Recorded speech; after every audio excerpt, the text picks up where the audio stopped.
ఇప్పుడు మేము పొలిటికల్ వాళ్ళు వేలుముద్ర వాళ్ళు కూడా సీఎం అవుతారు. అవుతారా అవ్వరా?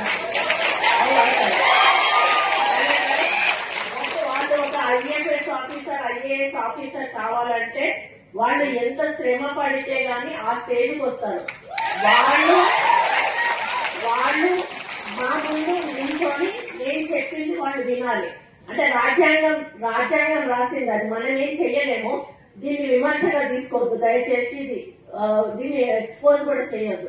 నా మనసులో ఉన్న అభిప్రాయాన్ని నేను చెప్తా ఉన్నాను. మాకు చదువు రాదు, మాకు సబ్జెక్ట్ తెలియదు, ఇష్టం ఉన్నట్టుగా వాళ్ళు ఏదైనా చేస్తే ఇష్టం ఉన్నట్టుగా తిట్టేస్తాం, మీరు ఏ పని చేయలేదు. దానికి రూల్ ఒప్పుకోకపోవచ్చు, దానివల్ల వాళ్ళు చేయకపోవచ్చు.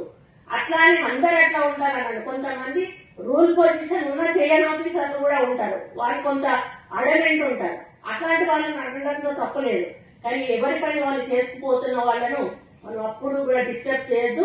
మనం రూల్స్ ప్రకారం వెళ్ళాలి అని చెప్పి మరి ఎప్పుడు కూడా నేను సపోర్ట్ చేస్తాను. ఎందుకంటే మా నాన్న ఇంజనీర్ గా ఉన్నప్పుడు ఎంతో మంది కాంట్రాక్టర్స్ వచ్చి మా నాన్నని బిల్లు చేయకపోతే రోడ్డు బిల్లు తిట్టిన సందర్భాలు మేము కళ్ళాగా చూసాం. కాబట్టి వాళ్ళ బాధ ఎట్లుంటుందో మాకు అర్థమవుతుంది. కాబట్టి నేను ఆఫీసర్స్ అంటే చాలా రెస్పెక్ట్ ఇస్తాను.